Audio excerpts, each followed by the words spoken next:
16 अक्टूबर 1973 दुनिया की तारीख का एक ऐसा दिन है जिसने पूरी दुनिया का मिजाज बदल दिया था। उस दिन को इसराइल और अरबों के दरमियान जंग शुरू हुई थी। ये जंग योम कपूर जंग या रमज़ान वार के नाम से मशहूर हुई। इस जंग के दौरान अमेरिका, यूरोप और जापान ने इसराइल की मदद की, जिसके जवाब में अरबों ने जापान, यूरोप और अमेरिका को तेल बेचना बंद कर दिया, जिसकी वजह से यूरोप, जापान और अमेरिका की मईशत तबाह हो गई। स्टॉक एक्सचेंजेस क्रैश कर गई, फैक्ट्रियां बंद हो गई, बिजली का निज़ाम मुअत्तल हो गया और ट्रेनें, बसें और गाड़ियां रुक गईं। लिहाजा पूरे यूरोप, अमेरिका और जापान का पहिया जाम हो गया। ये बहरान 1976 तक यानी 3 साल जारी रहा और उसने दुनिया को बेशुमार नए रुझानात दिए। मसलन उस जंग से पहले दुनिया में सिर्फ एक दिन छुट्टी होती थी। उस बहरान के बाद यूरोप, अमेरिका और जापान ने पहली बार हफ्ता और इतवार 2 दिन छुट्टी शुरू कर दी।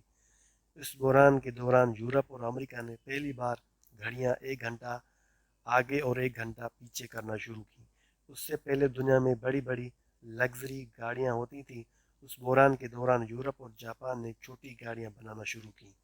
उस बहरान से कबल सिर्फ ज़ाती सवारी का तस्वर था, लेकिन उस बहरान के बाद पब्लिक ट्रांसपोर्ट के रुझान में इजाफा हुआ और आखिरी बड़ी तब्दीली योम कपूर जंग से पहले मालियाती ज़खायर सोने में मापे जाते थे, लेकिन अमेरिका ने उस बहरान का फ़ायदा उठाते हुए मालियाती ज़खायर को डॉलर्स में तब्दील करा लिया। बहरहाल, ये वो चंद मादी तब्दीलियाँ हैं जो इस जंग की वजह से दुनिया में आई, लेकिन उनके अलावा अमेरिका और यूरोप के 16 ममालिक और जापान में बायस ऐसी दिलचस्प समाजी तब्दीलियाँ भी आई जिन्होंने आने वाले दिनों में दुनिया के मिजाज पर शानदार असरात छोड़े।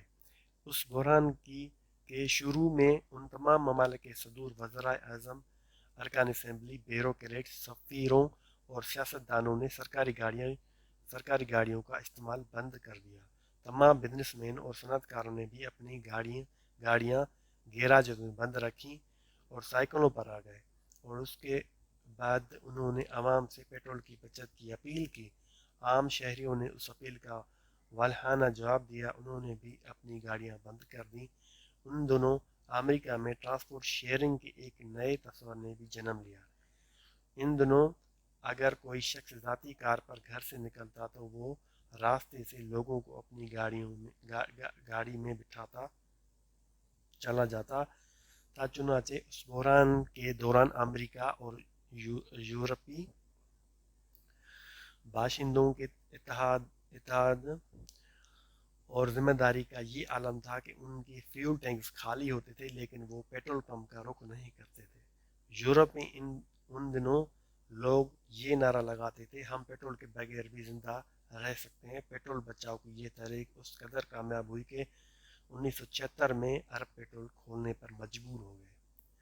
अगर हम पाकिस्तान के मुआशी बहरान का जायज़ा लें तो आपको ये जानकर हैरत होगी, इस बहरान की 80% वजह पेट्रोल है। हम दुनिया के 245 ममालिक में पेट्रोल के इस्तेमाल में 37वें नंबर पर आते हैं। हम रोज़ाना 4 करोड़ 22 लाख लीटर पेट्रोल खर्च करते हैं। उस पर हमें सालाना $11 बिलियन अदा करना पड़ते हैं और ये रकम हमारे मालियाती ज़खायर से भी ज़्यादा है। आप दूसरी दिलचस्प हकीकत भी मुलाहजा कीजिए। पाकिस्तान में करीबन 8 लाख सरकारी गाड़ियाँ हैं। उनमें 2.5 लाख गाड़ियाँ रोज़ाना सड़कों पर निकलती हैं। ये गाड़ियाँ रोज़ाना 12 लाख लीटर पेट्रोल खर्च करती हैं और इस पेट्रोल का बिल आम आदमी की जेब से अदा होता है। आप तीसरी हकीकत भी मुलाहजा कीजिए। हम पेट्रोल इस्तेमाल करने में दुनिया में 37 नंबर पर हैं, लेकिन इस पेट्रोल से पैदावार हासिल करने वाले ममालिक में हमारा शुमार 151 नंबर पर आता है। उसकी वजह यह है कि हम ये पेट्रोल गाड़ियाँ और बिजली की पैदावार पर ज़ाया कर देते हैं। चुनाचे हम शदीद मुआशी बहरान का शिकार हैं। यहाँ पर सवाल ये पैदा होता है, हम इस बहरान से निकल कैसे सकते हैं। उसके लिए हमें 5 पॉलिसियाँ बनाना पड़ेंगी। एक सबसे पहले हुकूमत कुर्बानी दे। हुकूमत यूरोप और अमेरिका की तरह तमाम हुकूमती और सरकारी एहलकारों से गाड़ियाँ वापस ले ले। हुकूमती عہدیداروں کا مفت پیٹرول بند کر دیا جائے، وزیر اعظم اور سیکریٹری سے لے کر نائب قاصد تک وزارتوں اور سرکاری محکموں میں تمام ملازم بسوں پر دفتر آئیں، دو دو ملک میں بڑی گاڑیوں کی امپورٹ اور استعمال پر پابندی لگا دی جائے، 20 سال تک کے نوجوانوں کو سائیکل اور موٹر سائیکل استعمال کرنے کی ترغیب دی جائے، 4 پبلک ٹرانسپورٹ کے سسٹم کو جنگی بنیادوں پر درست کیا جائے اور 5 ٹرانسپورٹ پول سسٹم رواج دیا جائے۔ یقین کیجیے اگر ہم نے اس طرح کر لیا تو جس طرح امریکہ، یورپ اور جاپان تاریخ کے بدترین بحران سے نکل آئے تھے، بالکل اسی طرح چند برسوں میں اس ملک کی صورتحال بھی بدل جائے گی، لیکن اس کے لیے شرط یہ ہے کہ سب سے پہلے حکمران اور سیاستدان قربانی دیں۔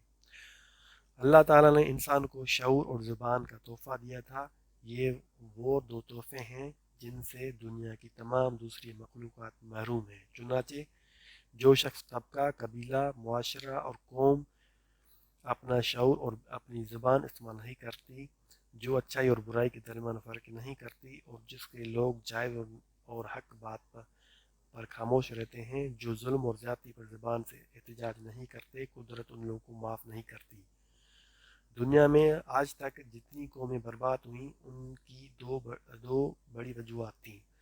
ان قوموں کے باشعور طبقوں نے آنکھیں بند کر لی تھی، بادشاہوں کے مشیروں نے اپنی زبان خوشامد پر لگا دی تھی، اور عوام نے احتجاج بند کر دیا تھا۔ یقین کیجیے قدرت خاموش رہنے والوں کو کبھی معاف نہیں